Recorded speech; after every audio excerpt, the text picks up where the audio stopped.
ہمارے ساتھ احسان کرتا ہے ہم اس کو خوش کرتے ہیں.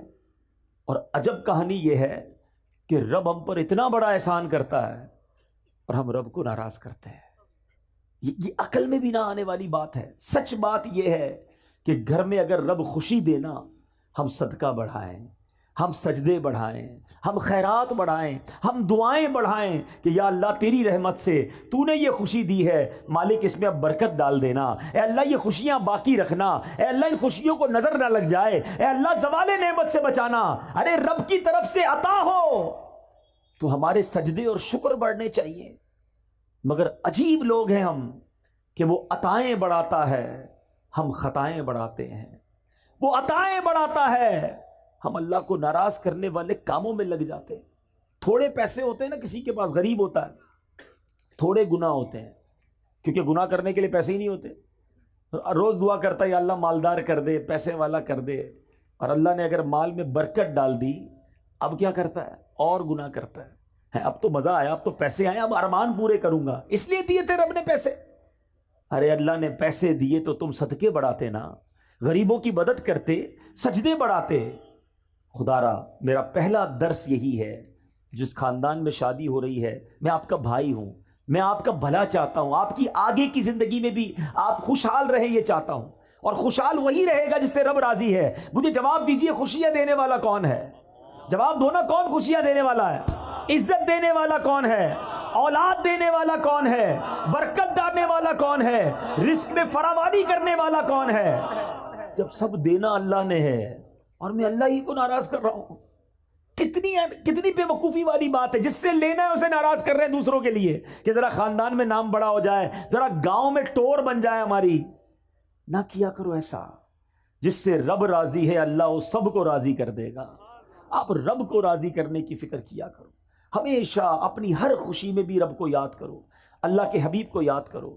غم میں بھی ہماری ایک لمٹ ہے، ہماری باؤنڈری ہے. شریعت ہمیں باؤنڈری دیتی ہے. بڑا پیارا مذہب ہے ہمارا.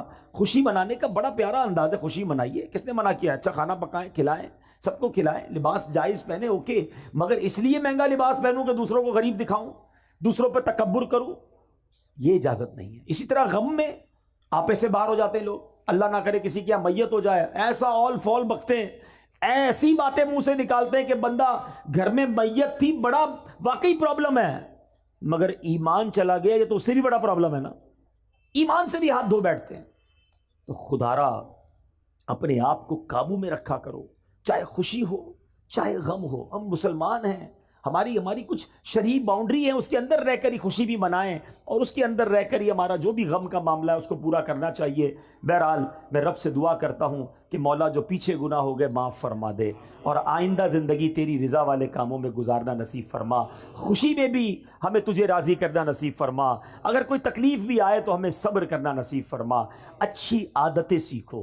نبی پاک فرماتے ہیں رجب اللہ کا مہینہ ہے، شعبان میرا مہینہ ہے، اور رمضان میری امت کا مہینہ ہے. بڑے پیارے مہینے کنٹینیو سیکوینس کے ساتھ آ رہے ہیں، گویا رحمتوں کی برسات آ رہی ہے. کیا پیاری بات ایک بزرگ فرماتے ہیں سال جو ہے نا وہ درخت کی مانند ہوتا ہے. year like a tree. رجب اس کے پتے ہیں، رجب اس کے پتے ہیں، شعبان اس کی شاخیں ہیں، اور رمضان اس کا پھل ہے. پتے لگنے کا وقت آ گیا ہے. تیاری کرو، عبادت کی تیاری کرو، توبہ کی تیاری کرو، اللہ کو راضی کرنے کی تیاری کرو. علامہ صفوری رحمۃ اللہ تعالی علیہ کا کتنا پیارا فرمان ہے، کہتے رجب بیج بونے کا مہینہ ہے. آپ تو یہاں گاؤں میں فصلیں وغیرہ ہوتی ہیں نا، کھیتی باڑی بھی جانتے ہوں گے. پہلے کیا کرتے ہیں؟ بیج ڈالتے ہیں، پھر پانی ڈالتے ہیں، کھاد وغیرہ ڈالتے ہیں، پھر انتظار کرتے ہیں کہ یا اللہ فصل اگ جائے. کیا پیاری مثال دی. فرمایا رجب بیج بونے کا مہینہ ہے، شعبان ان بیجوں پر پانی ڈالنے کا مہینہ ہے، اور رمضان فصل کاٹنے کا مہینہ ہے. فرماتے جو رجب میں عبادت کا بیج نہیں بوئے گا، شعبان میں ان بیجوں پر اپنے آنسوؤں سے آبیاری نہیں کرے گا، وہ رمضان میں رحمت کی فصل کیسے کاٹے گا؟ رجب کی پہلی رات آتی ہے نا، اس رات سبحان اللہ جو دعا مانگی جائے اللہ کی رحمت سے قبول کی جاتی ہے. اور رجب کے پہلے روزے کے بارے میں نبی پاک نے فرمایا رجب کا پہلا روزہ 3 سال کے گناہوں کا کفارہ ہے. دوسرا روزہ 2 سال کا کفارہ، تیسرا روزہ 1 سال کا کفارہ، اور ہر دن کا روزہ 1 ماہ کا کفارہ ہے۔ تو اتنا برکت والا مہینہ، اس کا مطلب کیا ہے؟ عبادت کے لیے تیار ہو جائیں، نفلی روزوں کے لیے تیار ہو جائیں، نمازوں میں سستی ہے تو اس کو دور کریں۔ اور یہ جو مہینہ گزر رہا ہے، اللہ اکبر، اس مہینے میں کتنی مبارک ہستی، خلیفہ اول امیر المومنین سبحان اللہ حضرت ابوبکر صدیق رضی اللہ تعالیٰ عنہ کی نسبت اس مہینے کو ہے۔ اس سیدنا ابوبکر صدیق کے بارے میں چند باتیں عرض کر کے، کیونکہ بیان میں بہت لمبا چوڑا نہیں کر سکوں گا، تو 2-3 باتیں کر کے انشاءاللہ اپنی گفتگو ختم کرتا ہوں۔ حضرت ابوبکر صدیق رضی اللہ تعالیٰ عنہ کی کیا شان تھی، کیونکہ عادتوں پر بات ہو رہی ہے، مینرز پر بات ہو رہی ہے، اخلاق کیسے ہونے چاہیے، کن بری باتوں سے بچنا ہے۔ صدیق اکبر رضی اللہ تعالیٰ عنہ ایک بار نبی پاک علیہ الصلوۃ والسلام نے کمال کی بات فرمائی۔ آقا فرماتے اچھی خصلتیں 360 ہیں، اچھی عادتیں 360 ہیں، اور اللہ تعالیٰ جب کسی سے بلائی کا ارادہ فرماتا ہے، اس کی ذات میں ایک خصلت پیدا فرما دیتا ہے اور اسی کے سبب اسے جنت میں داخل کر دیتا ہے۔ یہ بہت بڑی بات ہے کہ اچھی عادتیں اندر ہوں، گناہوں سے بچے انسان۔ اب صدیق اکبر رضی اللہ تعالیٰ تو کمال ہے نا، سوال کیسا کر لیا، کہا حضور کیا کوئی ایسا بھی ہے جس کے پاس یہ ساری 360 خصلتیں ہوں؟ ایک خصلت جیسے ملے اللہ اسے جنت دے دیتا ہے، حضور کوئی ایسا بھی ہے کہ جس کے اندر یہ 360 خصلتیں موجود ہوں؟ نبی پاک فرماتے ہیں اے ابو بکر تمہارے اندر یہ ساری خصلتیں موجود ہیں۔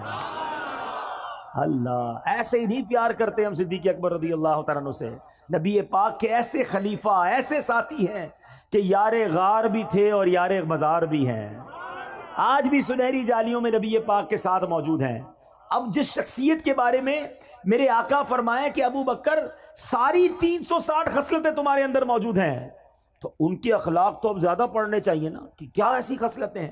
یا میں ایک اور بات ایڈ آن کر دوں، میرے بہت سارے اسلامی بھائی بیٹھے ہیں، دعوت اسلامی والے بھی بیٹھے ہیں، اور بھی نیک نمازی داڑھی والے امامے والے نظر آ رہے ہیں۔ نارملی ایک اور ہماری جناب معلومات کی کمی بتا رہا ہوں، اور ہمارے عمل کی کمی بھی بتا رہا ہوں۔ آج کسی داڑھی امامے والے یا مذہبی حلیے والے سے کہو نا بھائی آپ سنتوں پر عمل کرتے ہیں، کہتا بالکل جناب میں سنتوں کا پیکر، چلتا پھرتا سنتوں کا پیکر۔ اچھا جناب ذرا سنتیں بتائیے کتنی ہیں؟ اب اس نے سنتیں بتانی ہیں، امامہ پہننا سنت ہے، داڑھی سنت ہے، تیل لگانا سنت ہے، کنگھا کرنا سنت ہے، سیدھے ہاتھ سے کھانا سنت ہے، بسم اللہ پڑھنا سنت ہے، سلام کرنا سنت ہے، مسکرانا سنت ہے، اور چپل سیدھے پاؤں پہ پہننا سنت ہے، کپڑا سیدھے ہاتھ سے پہننا سنت، اور بتائیے 10 12 15 اور بتائیے۔ That's it. ہمیں 15 17 20 سنتوں سے زیادہ سنتیں پتہ نہیں ہیں، اور ہم کہتے ہیں میں سنتوں کا پیکر ہوں۔ جناب علماء نے اپنی کتابوں میں 400 سے زیادہ نبی پاک کی سنتیں لکھی ہیں، اور اب سنو میں بتاتا ہوں چند سنتیں، میری جو پوائنٹ ہے اس کو سمجھیے گا۔ ہم نے نبی پاک کے سراپے کی سنتیں تو جو نظر آتی ہیں وہ تو چلیں اپنا لی، بڑی اچھی بات ہے، مگر سچ بولنا بھی سنت ہے، وعدے پورے کرنا بھی سنت ہے، قرض وقت پر لوٹانا بھی سنت ہے، پڑوسی کا خیال رکھنا بھی سنت ہے، بچوں پر شفقت کرنا بھی سنت ہے، بڑوں کا ادب کرنا بھی سنت ہے، اپنی ازواج اپنی فیملی کے ساتھ نرمی کا برتاؤ کرنا بھی سنت ہے، اپنے غلام اور اپنے خادموں کی غلطی پر معاف کرنا بھی سنت ہے، بدلہ نہ لے کر جانی دشمنوں کو معاف کرنا بھی سنت ہے، ارے غریب آئے جو آئے اسے عطا فرمانا، سخاوت کرنا بھی سنت ہے، اپنے پیٹ پر پتھر باندھ کر اپنے صحابہ کو روٹی کھلانا بھی سنت ہے۔ ان سنتوں پر کون عمل کرے گا؟ ہے داڑھی رکھ لی، امامہ پہن لیا اور کاروبار میں جھوٹ بولتے ہیں؟ یہ صرف سراپے کی سنتیں اپنا کر ہم سمجھ رہے ہیں ہم سنتوں کے پیکر ہو گئے۔ جس نے سنتیں سراپے کی سجائیں اس پر اب زیادہ ذمہ داری ہے کہ اب کردار کی سنتیں بھی اپنائے، ورنہ لوگ کہیں گے کہ دیکھو امامہ پہن کر داڑھی رکھ کر نمازیں بھی پڑھتا ہے اور یہ حرام کام کرتا ہے، سود کا کاروبار کرتا ہے، جھوٹ بولتا ہے، قرض واپس نہیں لوٹاتا ہے، گھر والے پریشان ہیں کہ بیوی پر ظلم کرتا ہے، ماں باپ کا ادب نہیں کرتا۔